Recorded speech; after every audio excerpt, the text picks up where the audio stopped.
안녕하세요. 저는 29살 결혼을 앞두고 있던 여자입니다. 남자친구와 이대로 헤어진다는 생각만 해도 눈물이 나는데, 한편으로는 결혼할 생각에 한껏 부풀어 있던 제 자신한테 화가 나고 그동안의 시간이 너무 아깝고 그렇네요. 자랑은 아니지만 저희 집은 경제적으로 모자란 편이 아니에요. 원래는 대학교에 입학하게 되면 미국에 있는 대학교로 유학을 떠나려고 했는데, 조기 교육이 중요하다는 말에 고등학생이 되던 해에 저 혼자 미국 유학길에 올랐습니다. 미국인 노부부의 집에서 홈스테이를 하면서 고등학교를 졸업했고 대학교에 들어가고부터는 기숙사 생활을 했어요. 아이비리그까지는 아니지만 나름 상위권 미국 대학에서 졸업을 하게 되었고 대학을 졸업하면서 미국에 있는 몇 개의 유망한 기업에서 러브콜이 들어왔지만 한국이 그리워서 귀국을 하게 되었습니다. 한국에 돌아와서는 부모님 집으로 다시 들어가면서 대기업에 취직하게 되었습니다. 결혼까지 생각했던 남자친구와는 한국에 돌아오고 나서 저랑 절친했던 친구에게 소개를 받으면서 만나게 되었는데 여유로운 성격에 조곤조곤 말을 잘하는 모습에 끌려서 연애를 시작하게 되었습니다. 여리여리해 보이지만 고집도 있는 편이라서 자기가 옳다고 생각하는 일에는 제 의견이 반대일지라도 고집부리며 저를 설득하려고 했어요. 하고 싶은 말은 다 하는 모습이 샌님 같지만 저한테는 그렇게도 남자다워 보일 수가 없었어요. 연애 기간이 길어지게 되면서 자연스럽게 남자친구에게 청혼을 받았고 가정 형편이 조금 차이가 났지만 그렇다고 해서 심하게 차이나는 정도도 아니어서 저도 예비 신랑의 프로포즈에 응하게 되었습니다. 저희 부모님도 남자친구의 설득력 있고 논리정연하게 말하는 모습에 지금은 말단사원이겠지만 그 정도 모습이면 앞으로의 미래가 기대된다면서 참 마음에 들어 하셨어요. 저희 부모님한테 합격도 받았고 얼마 뒤에는 제가 예비시댁에 인사를 드리러 갔었죠. 시아버지 되실 분은 남자친구를 꼭 빼닮은 선한 외모에 조용조용하신 인상이었는데 시어머니 되실 분은 인상이 날카로워 보였어요. 제가 느낀 첫인상이 무색하게 처음 제게 거신 말도 아주 충격적이었습니다. 대뜸 저를 보시자마자 고등학교부터 혼자 유학 생활을 했다고 들었는데 돈이 많게 생겼다고 하시네요. 첫 인상이 돈 많게 생겼다는 말은 조금 예의에 어긋나잖아요. 그런데 그런 행동과는 비교도 안 될 정도로 이어서 나오는 질문들은 더 심했습니다. 유학 생활 혼자 했으면 외국인도 사귀어 봤겠다던지 혼자 살면서 집에 남자를 몇 명 들였냐던지 대답할 가치도 없는 질문들을 하셨어요. 남자친구는 말도 안 되는 어머님의 질문에 멀뚱멀뚱 가만히 앉아만 있었고요. 참다 더는 안 되겠다는 생각에 왜 그런 질문을 하시냐고 여쭈어봤습니다.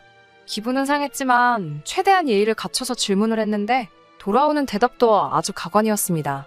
유학생들은 아주 문란하게 논다고 들었다고 너도 유학했으니 그 정도는 확인해 볼 수 있는 거 아니냐고 하시네요. 결혼정보회사에서도 유학 다녀온 여자들은 가입할 때부터 감점 요인인 걸 알고 있느냐고 하시더군요. 기분은 상했지만 언제나 옳지 않다고 생각하는 말에 항상 한마디를 해오던 남자친구가 나서주지 않을까 생각하며 그렇게 남자친구 하나만 보고 꾹 참았습니다. 꾹꾹 참으며 아무 말도 안 하고 있으니 제가 정말 만만해 보였나 봐요. 너네 집이 돈이 많으니 신혼집은 너네 부모님이 해주시겠네 하면서 이제 나도 며느리한테 용돈 좀 받으면서 살 수 있겠구나 하면서 혼자 웃으시더라고요. 아버님은 옆에서 쓴웃음만 짓고 있고 남자친구는 그 와중에도 말 한마디 안 하고 밥만 처먹고 있었어요. 그런 거는 아직 양가상견례도 끝나지 않았는데 지금 정하기에는 조금 그렇지 않냐고 반박을 했더니 어른이 말하는데 말대꾸를 한다며 혀를 차시더군요. 그때까지 옆에서 같이 밥 먹고 있던 남자친구의 누나. 그러니까 저에게는 시누이가 될 사람도 끝까지 조용히 한마디도 없다가 엄마, 쟤 외국 살다 왔대잖아. 아직 잘 모르는 것 같으니까 엄마가 좀 끼고 가르쳐야겠다. 배울 게 한참 많아 보이네. 라고 얄밉게 한마디 거들더라고요. 남자친구랑 아버님은 그냥 그 상황을 앉아서 보고만 있었고요. 저는 화가 엄청 많이 났던 상황이었지만 일단은 참았습니다. 식사 자리가 끝나고 자리에서 일어나는데 어머님이 남자친구한테 우리 귀한 아들 어떻게 장가를 보내냐. 정말 눈물이 다 나네라고 하시는데 저도 우리 집에서 귀하게 자란 딸인데 저를 앞에 두고 어떻게 그런 말을 하실 수 있는가 싶더라고요. 카운터에 가서도 너네 집 돈 많으니까 오늘은 너가 쏘라면서 재미도 없는 농담을 하시더라고요. 여태까지 보여준 태도의 농담인지 진담인지 모르겠어서 우물쭈물 하고 있으니 그래도 아버님께서 그 정도 했으면 됐다고 하시며 식사 계산은 하셨습니다. 앞으로 며느리가 될지도 모르는 저한테 돈 10만 원이 아까워서 안절부절 못하는 모습에 크게 실망을 했어요. 남자친구 가족들은 콜택시를 불러서 기다리고 있었고 저는 남자친구와 둘이 뒤에서 따로 서 있었는데 그 짧은 시간 동안 아주 시어머니 되실 분과 신우 될 사람한테 호되게 당한 제 걱정은 하지도 않더군요. 오히려 시간도 애매한데 이제 뭐하러 갈까? 하고 물어보면서 핸드폰으로 동네 모텔을 검색하는 모습을 보니 결혼은커녕 여태까지 이런 놈하고 만났다는 생각에 화가 머리끝까지 나더라고요. 아무 말도 안 하고 가만히 있다가는 화병이 날 것 같아서 남자친구 가족들 앞에 있는 건 상관도 하지 않고 남자친구한테 야, 이 등신아 라고 소리를 고래고래 지르면서 참아왔던 걸 한 번에 다 뿜어버렸어요. 너는 얼마나 순수하게 살아왔길래 부모님 앞에다 두고 모텔을 검색하고 있어? 우리 집 돈 많으니까 신혼집 해올게. 대신 너는 앞으로 내 앞에 넙죽 기어서 살아. 너네 엄마가 나 만나는 날만 기다리고 있다더니 이게 그런 뜻이었어? 식충이같이 밥만 처먹고 그 말 잘하던 주둥이로 밥 먹는 거밖에 할 줄 모르지. 하고 소리를 빽빽 질렀어요. 그리고 남자친구 손에 들려있던 남자친구 가족들 준다고 준비했던 선물이 담긴 쇼핑백을 다 낚아채버렸습니다. 제가 그렇게 소리를 지르고 있으면 왜 그러냐고 물어볼 법도 한데 그 와중에 신우될 사람은 저한테 쇼핑백은 왜 가져가냐고 물어보더라고요.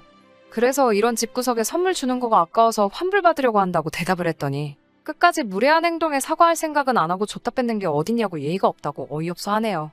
어머님한테도 우리 부모님도 하나뿐인 귀한 딸 이런 집에 시집 안 보내고 싶으실 것 같다고 소리치고 그 자리를 벗어났습니다. 제가 시야에서 멀어지는데도 남자친구는 저를 잡으러 올 생각도 안 하더라고요. 정말 혼자 칼바람을 맞으며 걸어가는데 눈물이 마르지를 않더라고요. 그 자리에 온통 남자친구 가족들 뿐이었는데 정말 단 한순간이라도 내 편 안 들어주는 모습을 보니 결혼하고 나면 어떤 꼬라지가 될지 눈에 선하더라고요. 남자친구가 그날 저녁에 우리 헤어진 거야? 하고 찌질하게 물어보길래 앞으로 연락도 하지 말라고 하고 차단을 해버렸는데 1시간쯤 뒤에 남자친구 어머니한테 단둘이 이야기 좀 하자고 문자를 보내시더라고요. 답장은 아직 안 했어요. 이대로 쭉 무시를 하는 게 맞는 거겠죠? 정말 아직도 분이 안 풀려서 생각만 해도 화가 나요. 부모님은 그냥 연락할 생각 하지 말고 좋은 자리 많으니 알아봐 주신다고 하는데 아직도 어떻게 해야 할지 모르겠네요. 많은 분들이 요청을 해주셔서 후기도 이렇게 보내드려요. 계속해서 오는 연락도 쉽고 그냥 앞으로 안 보겠다고 다짐을 했는데 남자친구가 말해줬는지 어머님이 제 퇴근 시간에 맞춰서 회사 앞으로 올 테니 잠깐 얼굴 좀 보자고 연락이 왔어요. 이렇게 계속 무시하면서 피하는 것만이 상책은 아니라고 생각해서 확실히 단판을 지으려고 만나기로 했습니다. 이미 마음이 떠난 지는 오래되었기 때문에 그 자리에서 제 마음을 다시 돌린다거나 할 생각은 없었어요. 혹시나 해서 세연이한테 연락해서 만나기로 한 카페로 와줄 수 있냐고 물어봤어요. 제 오빠가 성격이 불같은 게 있어서 괜히 오빠를 불렀다가는 일이 더 커질 수도 있다고 생각했거든요. 퇴근하고 나서 만나기로 한 카페에 가보니 어머님하고 남자친구가 같이 있었어요. 세연이는 아직 도착하지 않은 상황이었고요. 세연이 올 때까지 기다릴까 하다가 저도 성질이 조금 급한 게 있어서 그냥 카페 안으로 들어가 두 사람 앞에 앉았습니다. 그렇게 얼굴 보고 이야기하자고 해서 무슨 이야기를 하려나 했는데 이 자리에 사과받으러 오셨다고 하네요. 어이가 없어서 그 상황에서 제가 사과까지 해야 하나요? 하고 이야기를 했더니 어른이 고가운 소리 몇 마디 좀 했다고 어른들 다 있는 데서 남의 집 귀한 자식한테 욕하고 그러는 건 조금 예의가 없다. 결혼 허락받으러 온 자리에서 저의 행동은 용납할 수 없는 행동이다. 외국에서 오래 살아서 그런 걸 잘 모르나 본데 지금 사과하면 받아줄 테니 얼른 사과를 하고 처음부터 다시 시작하자 라고 하시네요.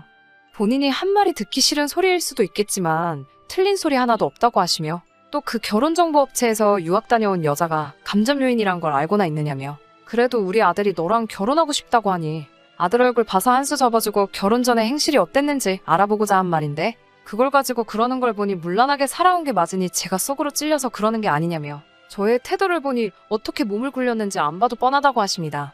집 해오라고 한 말도 그냥 지나가는 이야기로 한 말이고 너가 말한 대로 너랑 나눌 이야기도 아니니 상견례가 진행되면 그때 너네 부모님하고 이야기를 하겠다고 하시네요. 단 한 개의 사과도 없이 제 행동을 하나하나 지적해가며 이건 제가 이래서 잘못했네. 저래서 잘못했네 하며 저보고 사과를 하라고 강요하는 모습에 머리 빠져서 한마디도 대꾸하지 않고 무슨 이야기를 하는 건가 듣기만 했네요. 남자친구가 고집안 꺾고 어떻게든 저를 설득시키려 했던 장정 같던 모습이 어디서 배워먹은 성격인지 단번에 알겠더라고요. 그 말을 다 들으니 정말 마음 한구석에 남자친구에게 남아있던 정내미마저 뚝 떨어지게 해주셨어요. 차라리 이런 식으로 나오니 저는 오히려 더 고마웠습니다. 저도 이제 말 가려서 할 필요가 없으니 그 아줌마를 향해서 한마디 마음에 아껴놓았던 말을 시작했습니다. 우리 집 잘 사는 거 맞아요. 집이며 참여 혼수에 예단까지 원하는 대로 다 해올 수 있습니다. 라고 말을 먼저 시작했습니다. 집에 차까지 해온다는 말에 아줌마는 이어질 말은 생각도 안 하고 기분이 좋아졌는지 그거는 어른들끼리 만나서 천천히 이야기해야 맞지 라고 하면서 싱글벙글 표정을 숨기지 못하겠더라고요.